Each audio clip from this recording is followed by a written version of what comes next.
Olá, seja bem-vindo ao Câmara Rio Entrevista. Eu sou a Renata Cordeiro e hoje nós vamos falar da queda no número de tratamentos e cirurgias de câncer desde o início da pandemia da Covid-19. É o que aponta um estudo realizado pela Defensoria Pública do Estado do Rio de Janeiro, em parceria com o Instituto de Estudos de Saúde Coletiva da Universidade Federal do Rio de Janeiro, a UFRJ. Eu converso com a defensora pública Thaisa Guerreiro, que é coordenadora de saúde e tutela coletiva da DEPERJ. Mas antes, vamos assistir a uma matéria sobre o assunto. A pandemia da Covid-19 afetou diversos tratamentos de saúde, entre eles o de câncer. Um levantamento da Coordenadoria de Saúde e Tutela Coletiva da Defensoria Pública do Rio, em parceria com o Instituto de Estudos de Saúde Coletiva da UFRJ, mostrou uma redução de 25% nas cirurgias oncológicas nos primeiros 3 meses de pandemia em relação ao trimestre anterior.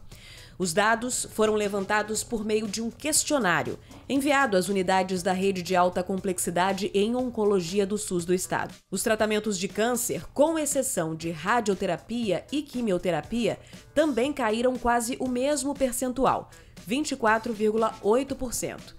As consultas ambulatoriais para esses pacientes foram reduzidas em quase 22% nos primeiros 3 meses da pandemia, comparado também com o trimestre anterior. Para o presidente do Conselho Regional de Medicina, a pandemia sobrecarregou a rede de saúde, obrigando a realocação de recursos para o combate à Covid e represando outros atendimentos, o que pode prejudicar o tratamento de pacientes oncológicos. O tratamento do câncer, e aí especificamente no teu questionamento, ele não é apenas o procedimento cirúrgico. O procedimento cirúrgico é uma etapa. Às vezes, depois da cirurgia tem quimioterapia, tem radioterapia. Em alguns casos, a quimioterapia até antecede o tratamento cirúrgico. Então, a gente precisa ter uma cadeia de tratamento pronta, montada. Porque se eu opero o paciente e ele não consegue complementar o seu tratamento, esse tratamento não foi ideal. Então, essa cadeia plena, a gente entende que só virá a partir do momento que os casos estejam bastante reduzidos, taxas de transmissão baixa, com a população efetivamente coberta com as 2 doses. Apesar da dificuldade, a expectativa é de que o avanço da vacinação e as mudanças no gerenciamento da rede pública melhorem o acesso da população aos tratamentos oncológicos. Defensora, eu gostaria de agradecer muito a sua presença aqui no nosso programa e eu já começo fazendo essa pergunta, porque realmente os dados que vocês obtiveram nesse estudo são alarmantes, né? Chamam a nossa atenção. De acordo com o estudo, uma parte das pessoas que estavam fazendo o tratamento contra o câncer o interromperam. Primeiro, eu queria agradecer por estar aqui mais uma vez, Câmara Rio Entrevista, fazer a gente poder divulgar o nosso trabalho e também o sofrimento, de certo modo, né, que as pessoas vêm passando para ter acesso à saúde no município do Rio de Janeiro. Realmente, atendimento em oncologia é um atendimento que, além de envolver, né, diagnósticos que são, exames diagnósticos que são difíceis de serem encontrados, unidades, né, de alta complexidade, ele também demanda uma celeridade, tanto que a gente tem uma lei federal que determina um prazo de 60 dias para começar o tratamento desde o fechamento do diagnóstico. É uma doença que evolui de forma muito rápida e precisa ser diagnosticada a tempo, porque, do contrário, não há tempo para interferir mais, né, com uma eficácia terapêutica. E é uma das principais causas, né, de mortalidade do Brasil e do estado do Rio de Janeiro. Isso mostra que é uma comorbidade que precisa ser uma doença e precisa ser combatida de forma veemente pelo poder público. Pois é, nós percebemos através do estudo que vocês realizaram que houve essa queda, né, na procura, né, dos pacientes por esse tipo de tratamento e, consequentemente, também, eu não sei se é consequência disso ou se é uma causa da Covid, no número de médicos, enfermeiros, dos profissionais de saúde que estavam atuando nessa área, ele também diminuiu. Sim.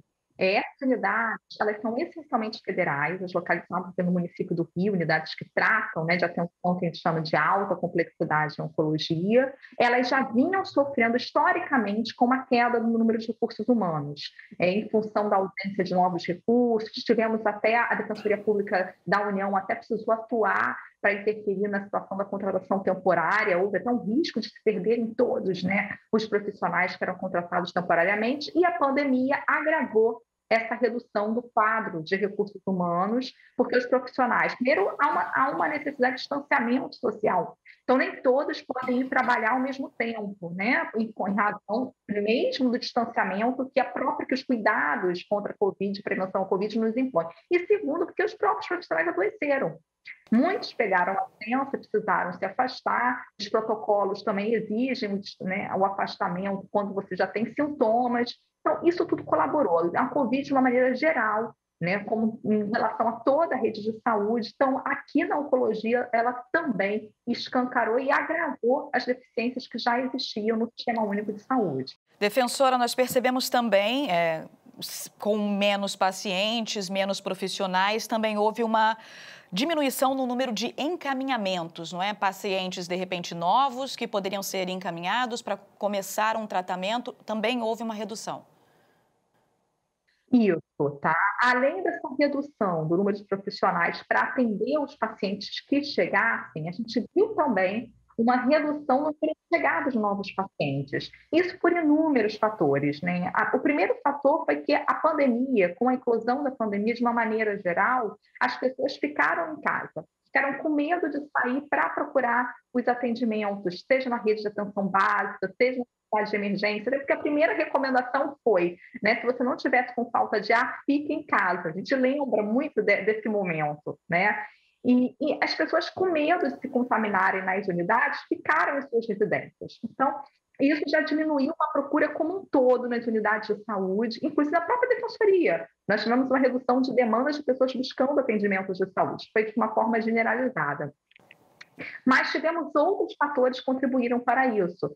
As unidades básicas de saúde, que fazem inserção do paciente no sistema de regulação, também sofreram insuficiência de recursos humanos ao longo da pandemia.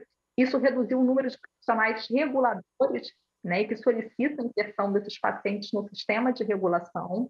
Então, a gente também teve uma dificuldade na inserção de novos pacientes.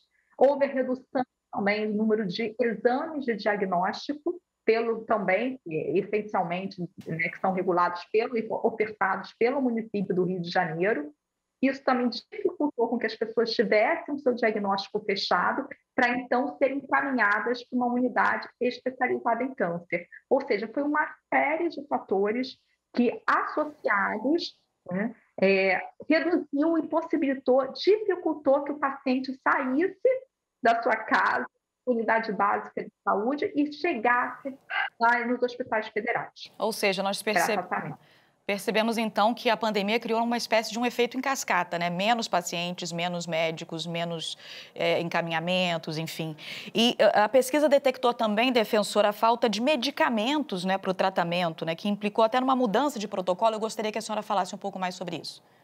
Isso é super importante, porque isso também já era um problema que já vinha sendo identificado antes da pandemia. Inclusive, a Defensoria Pública da União tem uma ação civil pública para reestruturar todas essas unidades federais no tocante a medicamentos, no tocante a insumos, no tocante a, não só a recursos humanos. Aumento das ofertas de consultas, de exames, e isso já está acontecendo em função, né, também do subfinanciamento mesmo do SUS, né? A questão de gestão relacionada à aquisição desses medicamentos, mas esse quadro agrava muito também durante a pandemia, em função principalmente, por exemplo, kit de intubação. Vamos supor, alguns medicamentos que são muito utilizados para a Covid, né, eles passam a ser priorizados para o tratamento de pacientes com Covid e deixam de ser utilizados, por exemplo, no pós-cirúrgico de pessoas com câncer. Isso vai fazendo também que a gente tenha, né, aquilo que a Defensoria Pública vem batendo na tecla desde o início da pandemia. Se nós não incrementarmos nossos recursos humanos e materiais, nós vamos desassistir Covid e não Covid, porque nessa guerra a atenção fica destinada para a Covid, que é uma situação de emergência, mas a gente não esquecer que as outras doenças, principalmente a oncologia, se ficarem esperando demais, agravam, vira uma emergência, né? E as pessoas acabam morrendo. No tocante aos medicamentos de oncologia, que são medicamentos que são, primeiro, de alta complexidade, são caros, são adquiridos pelas unidades federais, né? O que acontece? O paciente inicia o tratamento com determinado antibiótico, por exemplo, tá? E ele não, aí falta o antibiótico. O médico precisa procurar um outro antibiótico que tenha alguma eficácia parecida ou que seja utilizado para uma outra doença, mas de forma com um princípio ativo parecido ou com uma eficácia semelhante, e ele muda, então, aquele tratamento iniciado. Isso é muito ruim, né, para eficiência e para eficácia, para efetividade do tratamento do câncer, né, porque o organismo inicia o tratamento com uma droga e ele precisa modificar para se adaptar à escassez do sistema de saúde.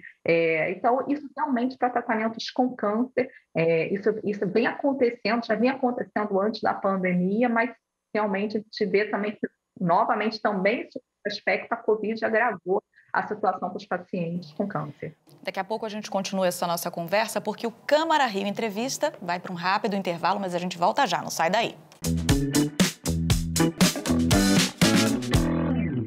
O Câmara Rio Entrevista está de volta.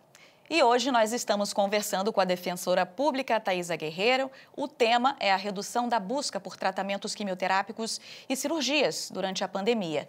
E é justamente isso que eu vou conversar agora com a senhora, defensora, que é sobre, com menos pessoas se tratando, menos médicos atuando, nós também tivemos, obviamente, uma diminuição no número de cirurgias, ou seja, pacientes que já estavam numa situação avançada da doença tiveram que segurar aí a questão da cirurgia.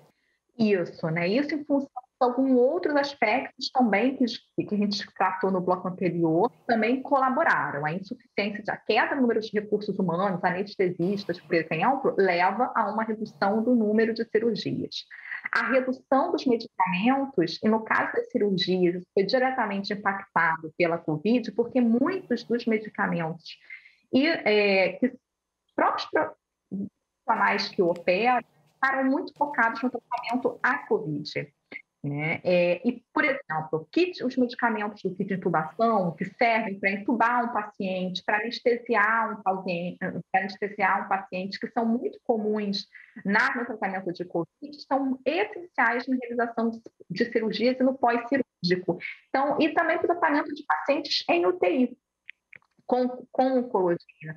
E, infelizmente, nas investigações que nós fizemos ao longo da pandemia, acompanhando o abastecimento desses medicamentos do kit intubação para a Covid, nós identificamos racionamento desses medicamentos para pacientes com Covid, o que leva necessariamente a uma priorização do tratamento da Covid em relação às outras necessidades de saúde. Então, isso reduz as cirurgias. Não é à toa, né? Vamos lembrar lá no início, quando a gente teve, logo no início da pandemia, houve logo uma notificação, vamos suspender as cirurgias, né? Lembra? Vamos suspender todas as cirurgias eletivas. Por quê? Por que eles suspendem? Eles suspendem para abrir leito para a Covid, eles suspendem para sobrar recursos humanos que têm um interesse em trabalhar em UTI Covid, né? E eles também suspendem para racionar os medicamentos, concentrar, né, os recursos materiais também que existem, os medicamentos e insumos para o tratamento de Covid. Isso é normal em pandemias. Mas na oncologia houve uma determinação de que não podia se evitar as cirurgias. Cirurgias oncológicas e cardiológicas deveriam continuar durante a pandemia. Mas nós temos uma rede tão precarizada que não se sustenta, porque os recursos humanos e materiais, sendo os mesmos para Covid e não Covid, acabam sendo desvirtuados por uma situação emergencial. Né? Então, é o que aconteceu, foi também o que aconteceu para a oncologia. Então, a gente não tem recursos humanos nem materiais suficientes para fazer cirurgias no mesmo quantitativo de pré-pandemia. O número de cirurgias cai também. Pois é, cai o número de cirurgias e cai o número também de vagas, não é? Para as pessoas realizarem os tratamentos. Exatamente, também vai nessa mesma linha, né? Na medida em que a gente reduz os recursos humanos, na medida em que a gente reduz os recursos materiais, o número também de leitos, né, para pacientes com oncologia, o número de primeira consulta também são reduzidos. Cabendo lembrar o número de consultas já vinha caindo antes. A Secretaria de Estado de Regulação do Rio de Janeiro, em 2018, 2019, já havia identificado uma queda substancial no número de consultas de primeira vez para determinados tipos de câncer, que já vinha ocorrendo a razão da precarização das unidades federais no município do Rio de Janeiro. Com a pandemia, novamente, esse quadro é agravado e a gente também não só tem uma maior dificuldade de chegada dos pacientes, como ainda uma redução do número de consultas de primeira vez. É realmente uma bola de neve, né? Pois é, o que me leva a fazer a nossa última pergunta para a senhora. Como é que a gente vai enfrentar essa situação que, pelo visto, já era bem difícil antes mesmo da pandemia começar e agora nós ainda estamos vivendo esse período de pandemia? Como enfrentar essa situação com a demanda que ainda está alta? Esse é o principal desafio, tanto do município do Rio de Janeiro, que é onde está concentrada a maior população do estado e a maior oferta de serviços para o estado. A gente não pode dizer que o município do Rio tem uma responsabilidade não só com os seus cidadãos, mas ele é referência, e principalmente em oncologia, para o estado todo, ou seja, para os cidadãos de todos os outros municípios. Isso é muito importante, a gente não pode esquecer do papel do Rio como capital. E também da Secretaria de Estado de Saúde. A gente observou, ao longo da Defensoria Pública do Estado, observou que, ao longo da pandemia, o planejamento foi feito de forma equivocada. Então, nós programamos aqueles hospitais de campanha que nunca foram, que deveriam ser os leitos extras, com mais recursos humanos, com incremento, né, da rede de saúde. Esses hospitais de campanha, eles não saíram, não foram implementados no momento certo, e também os leitos também não foram integralmente operacionalizados, também, né, enfim, por inúmeros problemas que nós víamos, inclusive de corrupção. Quando nós fechamos esses hospitais de campanha, desfeito de todas as tentativas da Defensoria Pública, do Judicial e Extrajudicial, não conseguimos ainda compensar, né, o número de leitos que havia sido programado extra em hospitais de campanha na rede pública de saúde, principalmente no tocante aos leitos de enfermaria, que são muito importantes para a gente conseguir tornar o mais rápido possível o paciente, evitando que ele agrave e morra de Covid. Por que isso é tão importante? Porque quando a gente tem um incremento da oferta de serviços para a Covid, a gente consegue desafogar a rede de saúde para voltar a atender as outras necessidades. Porque como a gente não conseguiu ampliar a rede, o que foi feito? Nós pegamos leitos de UTI, nós pegamos serviços de consultas, de cirurgia, dos profissionais que existem e convertemos em profissionais de serviços para a Covid. Então, a nossa rede está praticamente hoje toda convertida para atendimento de Covid. Isso está estrangulando o atendimento das outras necessidades de saúde. E quando a gente também não faz, né, uma modulação correta do número, a gente não tem ainda, né, um controle, uma testagem ampla, né, dos casos de Covid. A gente não faz ainda uma modulação do distanciamento social como era esperado. Não é à toa que o estado do Rio de Janeiro continua sempre com altíssimas taxas de mortalidade, o município do Rio, principalmente hoje, a gente está voltando a ter aí o epicentro da Delta no Brasil. Isso só demonstra o quão difícil nós estamos tendo de controle da pandemia. E quando a gente não controla a pandemia, nós temos muitos pacientes com câncer que também pegam Covid e acabam não conseguindo avançar no tratamento de oncologia porque estão com Covid. Então, uma série de fatores que só vão ser solucionados, só serão solucionados com um plano de reorganização da rede. E esse é um desafio. Parar realmente é um trabalho de gestão e de reconhecimento, de priorização dos investimentos em saúde. Precisamos olhar, precisamos entender quais são as nossas necessidades de expansão para a Covid e onde que nós podemos reconverter, né, digamos assim, retornar os leitos para tratamento de necessidades de saúde e ampliar a atenção básica. A atenção básica precisa parar de fazer só vacinação, né? Precisa parar de fazer só atendimento de sintomáticos e voltar a fazer o acompanhamento dos grupos de risco, as visitas domiciliares, as atividades coletivas, né, das pessoas com diabetes, enfim, são essas atividades de acompanhamento que levam à redução das internações. Com certeza, defensora, eu agradeço muitíssimo a sua participação aqui no nosso programa e agradeço também ao trabalho da Defensoria nesse papel de cobrar aí que tudo volte ao normal o mais rápido possível. Nós que agradecemos muito essa possibilidade de estar aqui com vocês novamente e que nos ajuda muito na nossa luta. Muito obrigada. Obrigada. O Câmara Rio Entrevista dessa semana fica por aqui. Acompanhe as novidades da Câmara Municipal no nosso site câmara.rio e também nas nossas redes sociais pelo @Câmara Rio. Muito obrigada pela sua companhia, viu? E até o próximo encontro.